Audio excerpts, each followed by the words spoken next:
Welcome, everybody.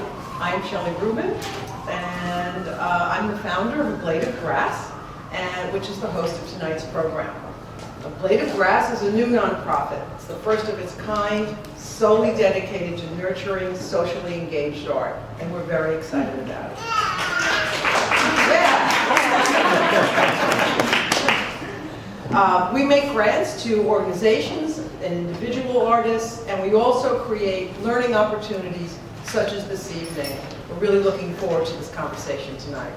We're here to hear a dialogue between Eyal Danon and Reem Fadda in the front, who will discuss the connections between two recent socially engaged projects and the campaign for an Israeli cultural boycott. We're honored to have Manon Sloan, president of No Longer Empty, as moderator of this evening's discussion. Manon will tell you much more about our guests and about tonight's program. Manon. Thank you so much. I'm Manon Sloan, and as Shelley said, I'm the curator of a public arts organization No Longer Empty. But I'm here tonight as a representative of both organizations which made this evening possible. As a board member of Artiz since 2006, and an advisory board member of Blade of Grass, and very fortunately a grant recipient last year. Thank you. So the discussion this evening is made possible, as Shelley said, through the generous hosting of A Blade of Grass, the first granting organization solely dedicated to nurturing and funding social engagement in the arts. As such, the organization gives priority to the changing role of the artist in today's society, fostering such initiatives as the Artist Files, which you can find on their website. The foundation supports artists and organizations investigating the viability of art as a powerful agent of social change, and as such are committed to making possible the open discussion of such projects that will be discussed tonight. Artiz is a non-profit organization that broadens awareness and understanding of contemporary art from Israel while creating bridges between the Israeli and international art worlds. It creates a platform for cultural producers in the region to discuss their experiences, and in this case, to have a deeper discussion about the politics that affect their work. Eyal Danon is in the US through a research grant from Artiz to help develop programs and partnerships for the digital lab in Holland. I encourage you to go to the website of both organizations to learn a lot more about the incredible work they both do. Now to tonight's panelists, Eyal Danon and Reem Fadda. Eyal Danon has been the chief curator of the Israeli Center for Digital Art since 2006 and its director from 2010. The Digital Art Lab is a non-profit organization supported by the city of Cologne. As a public space with socio-political, curatorial, and educational programs, it consistently questions the place of art institutions within society, particularly the political and social issues that give society shape and which art ignores at a peril to its relevancy. As a statement from its website goes, by expressing views that do not correlate in many cases with the policies of the state, the definition of an art institute and a publicly financed art space are examined and put to the test. Reem Fadda is Associate Curator of Middle Eastern Art at the Abu Dhabi project of the Solomon Al Guggenheim Foundation. Between 2005 and 2007, Fadda was director of the Palestinian Association for Contemporary Art and worked as academic director to the International Academy of Art Palestine, which she helped found in 2006.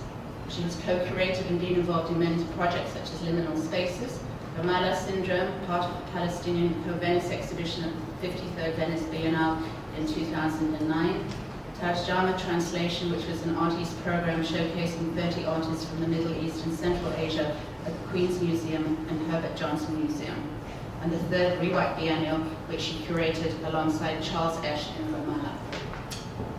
Tonight, the speakers will address primarily two projects: the Jesse Cohen intervention into the conditions of despair and poverty in the urban spaces in the Jesse Cohen neighborhood in Holon, and Liminal Spaces, Mixed Towns, a 4-year-long artistic and political project consisting of conferences, tours, art residencies, and exhibitions in Palestine, Israel, and Germany, curated by Reem Fadda, Phil Miselwitz, Galit Elal, Eyal Dayan, and Khaled Horan.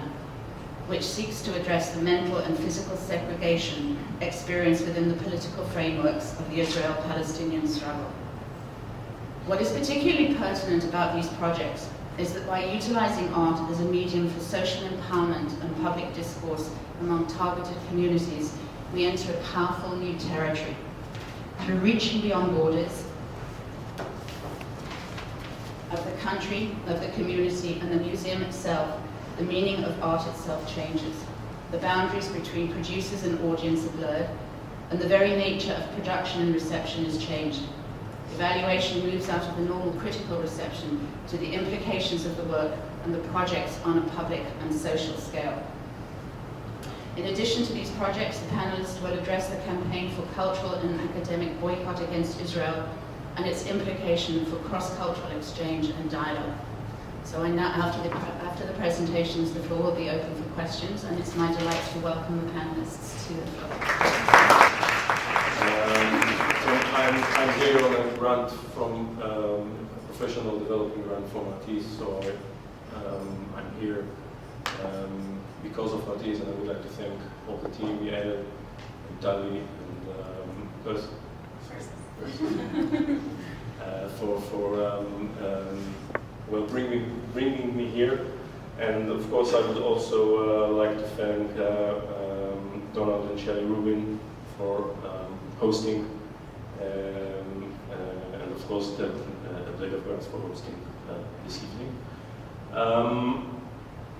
Well, I will try to make this kind of simple, because I believe that there will probably be some questions, and as Danon mentioned, the issue of the boycott and connected, of course, to the events, what happened in the Creative Time Summit. That's somehow connected, of course, and this in the background for this presentation. So we thought that we will start with a presentation, a general presentation, through concentrating on a few projects about the Center for Digital Art, and it is very important for me to present this, and also through this project to explain what we're doing and how we are working in Israel. And I think afterwards, and of course we will try to do it together, and then Reem will have her statement, and then we will open it for questions and discussions, I hope.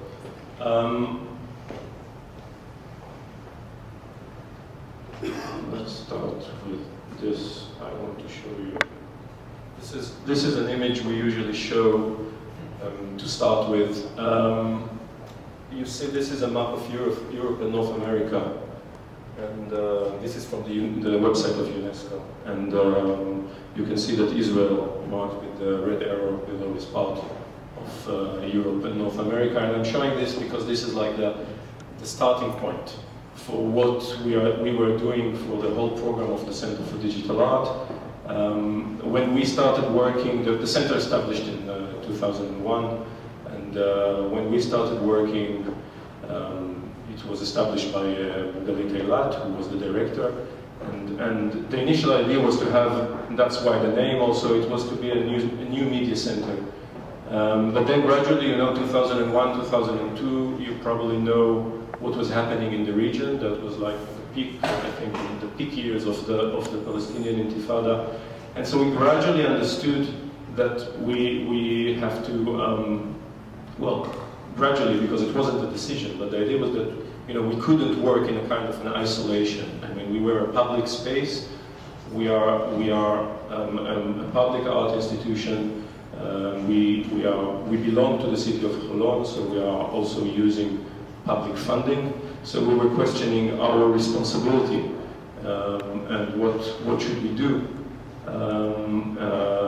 And then gradually the program of the center started to address this kind of issue. And the initial question was that was in a way referring into the Israeli art scene, which is of course can't be disconnected from Israeli society in general, but it sees itself as part of this, as part of Europe, of North America, as part of the West, although it is located in the Middle East. So we were looking into ways trying to communicate and to see if we can, as artists, as people running an art institution, find ways to communicate.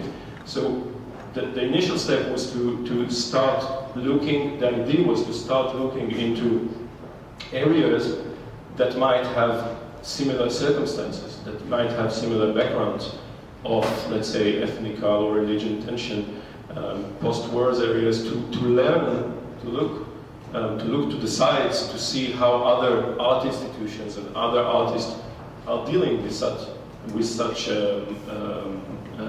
circumstances. And this led us to start working in areas such as Eastern Europe, Balkan area, Mediterranean, and then gradually trying to create the connections, in the region, in the Middle East. And I think the Liminal Spaces project, which we are talking here about, started, which it started in 2006, but the origins of it are in 2004, when there was a group that was called Artists Without Walls. It was basically a group of artists, Israelis and Palestinians, who were trying to meet and to talk about what can be done. And there were a few meetings. There was actually only one project that came out of this group. It was called April 1st. It's quite well known, actually. It was intervention in Abu Dis, which is part of Jerusalem that is separated by the wall, and we came, a group of artists, for about 4 hours and did this kind of closed-circuit video projection, so that we had 2 cameras on both sides of the wall projecting to the other, so people in both sides could see each other and communicate for a few hours. And that was basically the only project that came out of this group, but what really came out of it is the connection with the Palestinian Association of Contemporary Art, with Reem and with Khaled Khouani. And then gradually we insisted, I think, first of all, on meetings, because the issue of mobility is, of course, a very serious issue. And I remember for the first time when we had a meeting in Ramallah, it was the first time that, I think maybe Galit was for the first time even before me, but then we went together. It was the first time, that we crossed to the other side, and that was the initial step. But we insisted on meeting and building the connections, on getting to know people personally, on building connections of trust, and then gradually we came out with the idea of liminal spaces, and the idea was, again, the basic questions, I think, were: is it possible for us as artists to overcome the political and also mental boundaries and also physical boundaries that are in the region, and all the conditions that are against this kind of communication, and to see whether we can do it as individuals and also as as institutions, because the Palestinian Association of Contemporary Art was our partner, and we are the Israeli Center for Digital Art, and these are 2 institutions. So that made it even a bit more complicated, I think. The idea was, we had different meetings, and gradually the idea was to try and create a project that will be, first of all, focusing on a specific area, and that was, the idea was to focus specifically on the area between Jerusalem and Ramallah, which is called Road 60. And all the region of the Kalandia checkpoint, which is like it could be a good case study of all the mechanism of control and segregation, and to invite artists to work there and to reflect on that. And the idea was that we had, I think it was March 2006, we had a 3 days meeting in East Jerusalem and Ramallah, and that was organized together, and you had Palestinian, Israeli, and international artists that were invited, and the idea was that it would be a sort of a traveling conference. So in the mornings we were doing tours with experts in the area, and then in the afternoons we rented an empty furniture shop just after the Columbia checkpoint, and we had meetings and presentations there. So that was a 3 days conference that initiated the project, and then the idea was that a few months of residencies and production will come afterwards. But maybe, Reem, you can say a few words about what we had to do before that. Yeah, I mean, just to also give context for people about the circumstances that we had come to, be able to do such a project. The Intifada had started in 2000, which meant also, the unraveling of a systematic way of the Israeli army creating checkpoints, which they were always there, but the checkpoints were much more easy post-Oslo, so we would actually be able to move and go into Israel, between Palestine and Israel. So interaction and, if you want, business and commerce was easy. People worked in Israel, vice versa. People used to come, Israelis would easily come and buy their products from Palestinian cities. This came into an abrupt halt starting the Intifada. And there became a system of segregation, which was imposed definitely by the checkpoints and the wall, and made things impossible. I remember that it had been 6 years for me since I was able to enter Jerusalem. And the first time I was able to do that was through this project, and through being able to really, first of all, motivate myself to be able to cross this kind of terrorized idea that I can't cross a military checkpoint, or I'm going to be returned, and I had actually suffered a lot being through these roads and this system of segregation, trying to leave the country to go to Jordan, etc. So it really holds a lot in your kind of mental way of separating yourself from a territory that everybody knows is very, very small. So this is something that we started to want to address. And these systems we wanted to break. And it was I think it always lingers in my head, Galit's word of responsibility. We have the responsibility to do that, to excavate what is happening on the ground, to look at it, to face it, to want to go beyond it. And for all of us, and I think it's very appropriate that we are part of A Blade of Grass in the presentation of these projects, because it was my first interaction with this idea that, art is beyond this idea of just an object or an object-based practice. And it looks to this idea of very much of survival and really trying to make a statement. And I also have to put a disclaimer out. We're not trying to say it's a normalized situation. The Palestinians in this case are occupied by a military, and the Israelis as our future consolidated, hopefully one-time country and citizens together, we need, in that shape of responsibility, to be able to answer to things together. And in solidarity, I think it's very important to say that this project was a way to say that these Palestinians and us are not, or it's not the same situation in a military or in a kind of in a civil way, we are equal. In a modernized way, we are equal. We are equal because we are humans and we deserve the same kind of treatment of thinking of equality. So that was a very important platform to think about why an art and cultural project at that time was important. To equalize our modernity. There is no superiority, okay? No one deserves to colonize the other. And that was the important kind of statement. The liminal spaces really, across the years when I ruminate and think about it, that is what is important for it to have underlined. And to really think about the fact that we had to navigate every kind of circumstantial checkpoints. We had to, Galit and Eyal were responsible to try to apply for permits for us, or smuggle people in buses. And I mean, it was a lot of it was a lot of things to deal with and hardships to deal with. But at the same time, from the Palestinian side, there was the start. At that time, I would think it started in 2004, the first kind of discussions in London about the academic and cultural boycott of Israel, which is an initiative that I'm a signatory of. And I know that Galit definitely and Eyal were not against and were supportive of.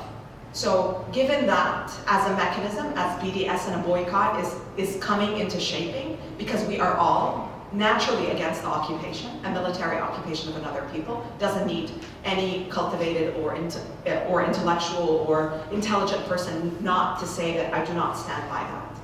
So we all support that argument. And how are the ways that we could still do this project, make it happen with these circumstances? And at that time, the boycott started to have more of a steering committee that was happening in Ramallah, and we had our contacts with them. And we approached them about how can we make this project happen? We want to work with these people. We believe we have the same ideas. We want to make this happen in this time. It's the Intifada. You know, Hamas just got elected. So, I mean, this is like a really tough time, but we really wanted to make these things happen at the time. And they said to us, write a statement. We're not asking you for much. Write a statement, and all the money that is coming into your project must not be endorsed by the Israeli government, because that's in a way a co-optation, you know, of what your initiative is about. So we said to, you know, we easily wrote that, back and forth, we wrote that statement that was very much a political statement.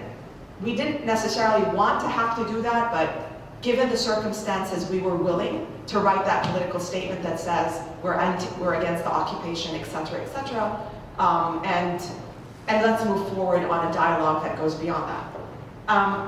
Another thing that we constantly, to try to find a space, and this is where it's very important to point these out to people, we wanted to find a space on Road 60 in the Qalandia refugee camp, and we found that furniture shop, and it's in the middle of a refugee camp. So you have to understand that this is a lot of, you know, these are refugees, and they have a lot of important political statements to say. But it's very interesting. We went to meet, because we were worried about the fact that a leaking out of a Israeli-Palestinian collaboration is happening. And if that, you know, spews out as a rumor, we're doomed. Like, we're in a public road and in a public space, so that's already a lot to deal with. So, in fact, we went to the Fadda military wing in the camp, in the refugee camp. We went to these guys and we said to them, we are doing this project, this is what this project is about, and we need your support. And they were like, you've got our support. We'll support you all the way. No one's gonna do anything to you. You do your project, and we'll be there for you, whatever you need. And in fact, it was very interesting because we started we did what we had to do in that little space, and we would meet for all these fantastic meetings with people from, you know, some of the best intellectuals in the field, from Ilan Pape to, we had people from Palestine, Salwa Maghdadi, to deputies in ministries who came also and, you know, provided for studies about urban planning and it was a real in-depth looking and studying from multiple perspectives and multidisciplinary aspects about how the occupation in an urban way was segregating this society and creating for a no-zone way of cooperation and coexistence. And it was quite fantastic. I mean, you saw artists also internationally that came from Turkey, from Romania, from Germany, from everywhere, and they also did their own presentations, and they were taking it all in, and it was quite a lot to take in. And it was interesting that the Fatah core group of the camp took us on a tour inside the refugee camp, and they actually invited us to a big luncheon, which was a very heavy Palestinian meal called msakhan, for anybody who knows this.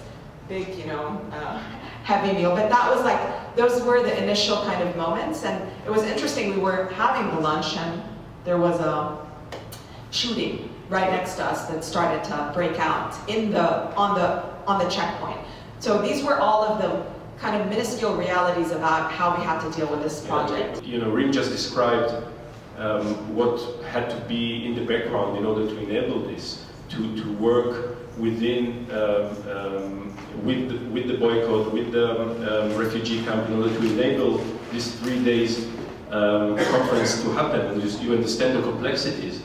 And of course, the situation for us was, and the risk for us was completely different.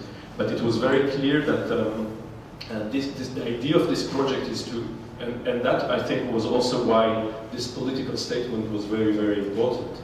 Because unlike what you would call the Oslo model, in which you would take, that's the model of the 90s. You would take a Palestinian group, you would take an Israeli group, you would send them somewhere, they will talk, they will get to meet and know each other, and something good will come out of it. This started, this started in a different point, and we had this argument then later in Germany when the whole group was there. We were saying we are not discussing the occupation.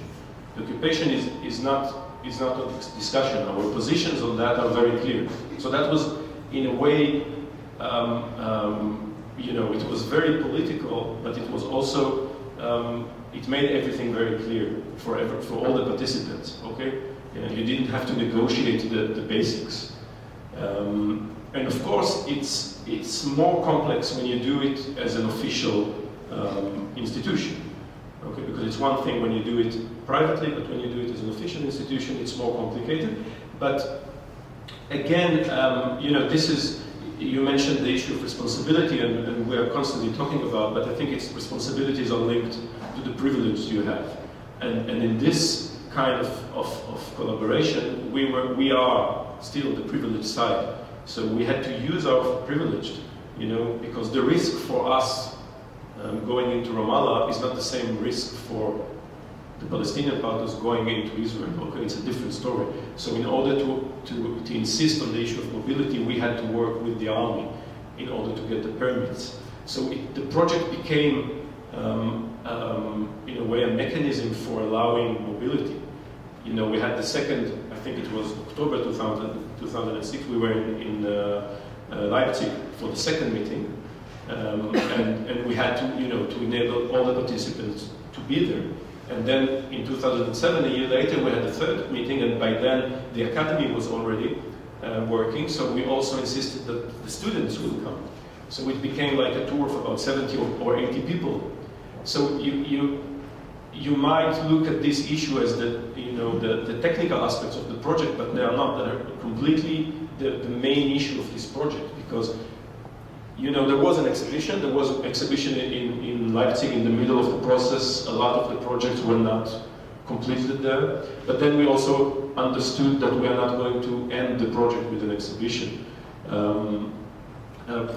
It was linked to this understanding that it's not about that it's about, first of all, creating this kind of connections and creating the conditions for mobility.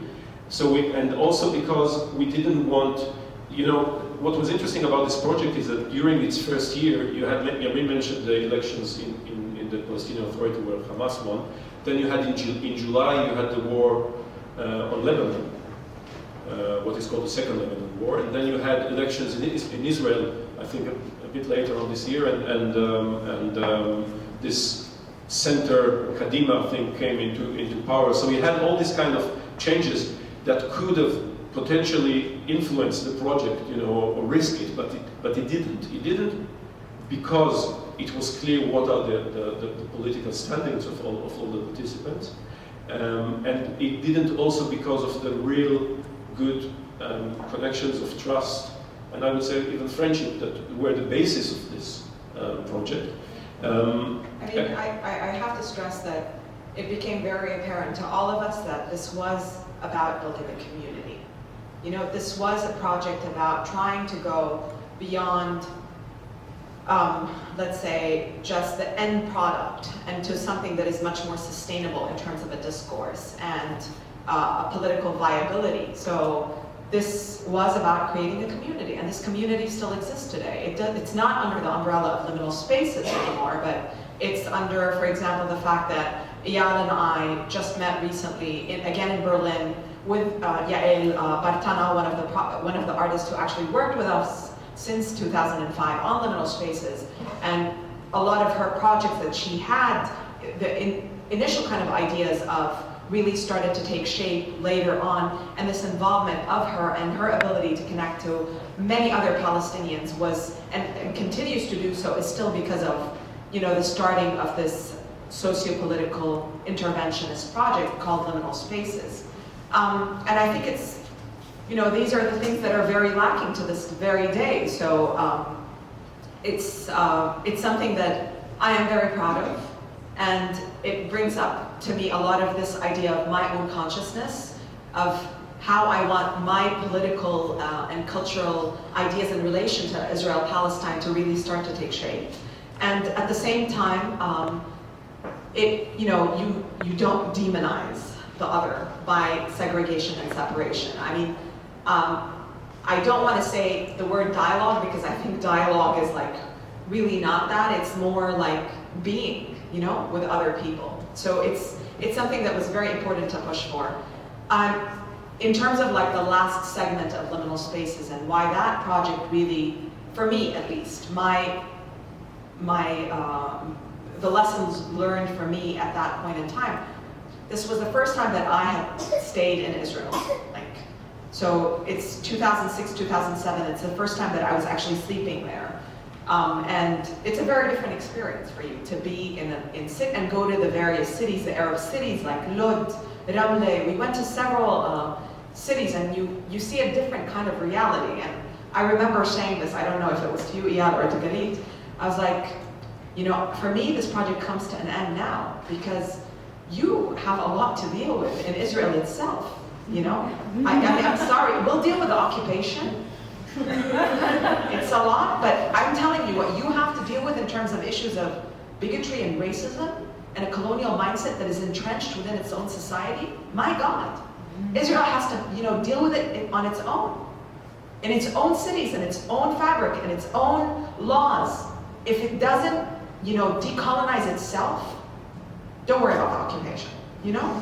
It'll kind of resolve itself. So I remember that we really felt that sense of like, I don't know how to say it, but it was like, okay, this is it. You know, we're not going to do a third, fourth liminal, you know, meeting or really try for all of these efforts.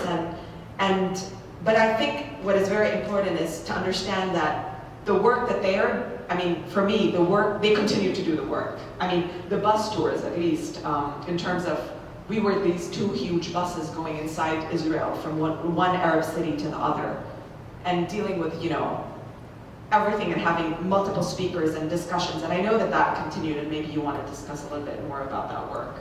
Yeah, I mean, first of all, another thing is that, you know, we also, the issue of not ending it, and not ending it with an exhibition, because it was very clear at some point that it's not about that. I mean, some very interesting artworks came out of Liminal Spaces. They were exhibited in various exhibitions all over the world, but the idea of having one exhibition of all the artists together, one in Ramallah and one in Holon, seems so disconnected from the reality. You know, you stop talking about, you know, normalization, and you have this kind of idea that you're going to do an exhibition in Holon, but then not all the artists participating could come to this exhibition. So it was very clear that this is not about that. It was clear also that, you know, what came out of this is this kind of experience. It's this kind of experience in as Reem mentioned, in building a community, in building this connection, and that this can continue without a project. Okay, so because you create this kind of connections, and you are communicating within, I mean, between West Bank and Israel, but also with other neighboring countries, and you're doing that, you know, and there shouldn't be any public dimension to it, because it's important enough to just do it and have this kind of channels open somehow. Because, you know, and you also have to realize the reality. We also discussed it before this talk, that, you know, the possibility of doing a project like that, it's impossible. I mean, there were some circumstances back then that made it possible, and it's probably impossible to do it now, which is, you know, not very optimistic. But at the same time, I think what came out of this is still there, and the connections, are there, and in a way the network is there, and it's functioning. So that's very, very important. And what Reem was saying, and of course that's absolutely true. I mean, I don't know, if you have to make the balance between where more work has to be done. I'm not sure who wins, but for us, this kind of really trying to be, we always say, if you can't change reality, at least be part of it. So, trying to be a public art space that is really involved in what is happening, is trying to really deal with the reality of Israeli society, and again, also within Israel, using the privilege, because the system is the same. We are still being artists, being Jewish, being an organization. We have the privilege, so we have the responsibility should still be there, and you have to practice it, and you have to question these issues all the time. I know this is a sort of a cutoff, but we want to come to, let's say, the framework of why this event was organized, which is to answer to the fact that a Digital Art Lab were recently I want to say, suffered from the fact that a boycott was called for the Creative Times Summit that happened recently, and a group, an Egyptian group collective called Musarroon, which is a fantastic group that does a lot of, if you want, archiving and digitalizing of events that are all the sort of revolutionary events that are happening in Egypt, and they have a lot of videos, and it's a fantastic website that they really talk about their work. They said that they would not participate. I don't have the statement in my head, but from what I understood, that they refused to participate in Creative Times Summit because Digital Art Lab is involved, and Digital Art Lab receives funding from the state of Israel, so therefore they, as people who support the boycott, do not want to take part within that, and they want people to sign up for that boycott as well. Unfortunately, at that time, this sort of passed me by, and I wasn't capable of really responding immediately. And I feel responsible as a signatory on the boycott to call attention to these, let's put it this way, dangerous red lines that we can cross. I am against Musarroon's boycott call against Digital Art Lab, because I think that though I support the boycott, I think that we need to really look very deep about what do we want, what is the productive line of what boycotts do, and where is our responsibility from these boycotts. If I am to boycott the only institution that really has worked across a decade to bring attention to very important political realities within their own society in Israel and cross over into Palestinian territory to create a sense of responsibility and raise awareness about political issues. If I boycott that only kind of voice, what is left? And boycotts are very effective, and yes, they are very important, but they can also be equally oppressive. And this is something that I personally do not tolerate. As a signatory on the boycott, I refuse the idea that the boycott would also shut me down and shut my important role in being able to converse and create some continuity culturally and academically, etc., with people who share my beliefs in Israel. I do not understand a boycott that, and I think there is an actual, I would put this in this kind of way, there's a militancy that needs to also be questioned in boycotts, and their level of awareness. That is something that on all levels, boycotts need to address. And there is a level of where you have to be fair in how you address these boycotts. They could be very effective. I've heard it from many Israeli academics or people who run institutions who are supportive of the boycott, and they tell you, boycott us. It's great. It's great when you hear it from an Israeli who says that, right? But at the same time, I don't want you to boycott them, right? It's not fair. And there is a level of, we have to understand that an institution that, like Digital Art Lab, is doing work in its own society for its own interrogation and using its own public funding to be able to do that, it's a different kind of way. And there are parameters for the boycott that tell you if you are anti the occupation and you speak up against it, it's not someone that we want to boycott. You just do not boycott these institutions or individuals. So this is, I mean, it is a level of, there is a need definitely for this kind of discussion and opening it up. And on another point, I think, and this is an unfortunate reality and a repercussion of the boycott. As you know, the boycott is not a new thing. The Arabs have always, and I believe in this right, very much so, that culturally and education-wise, the Arabs have never collaborated with the Israelis. And the recognition of Israel has always been the last holding card for the Arabs. I mean, for everybody who knows the political situation, you know that there's many peace treaties between Jordan and Israel and Egypt and Israel from the 70s onwards. But there is a very different line about the recognition of Israel. And I want to just explain why the recognition of Israel is still the last holding card, because on every other level there's collaboration, economically, education-wise, culturally, etc. If people feel that they recognize Israel fully culturally, then that is saying, I'm okay with colonialism, and I'm okay with the fact that you're occupying people militarily, or my people, and I'm okay with the fact that I have refugee camps in all of my cities and Arab states, and I'll live with that repercussion, which is a problem. And I think that the education and cultural waving card of the boycott is an important thing. Yet, however, what has happened as a repercussion of that is that Arabs have not gone into Palestine since over 60 years. So you have a discontinuity in the geography of this, whatever this Arab dream is about, right? Or whatever this pan-Arabism is about. So you have discontinued geographies of states. Egyptians have not come into Palestine, they have not gone into Israel, so they do not understand the logics, and they don't understand that there is a language beyond militancy. And I think this kind of severance of geography is a big problem in the Arab mind.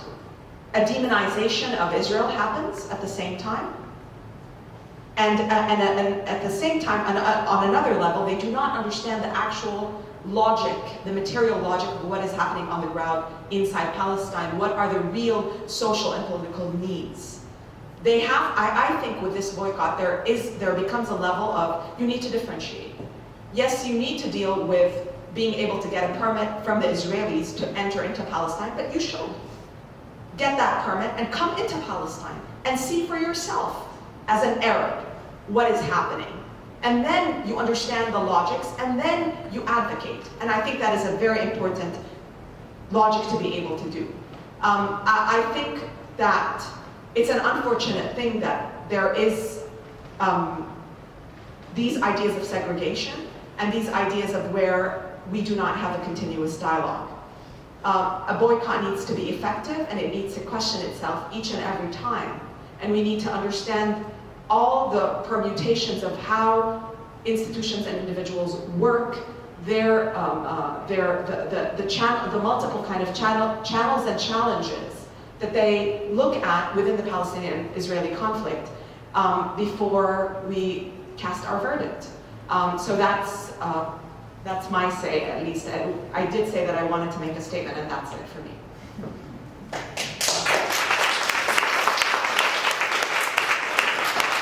Let's not end this, but let's definitely open up the floor to questions. I'm sure that everybody's got a lot of questions, right? And who's got a question?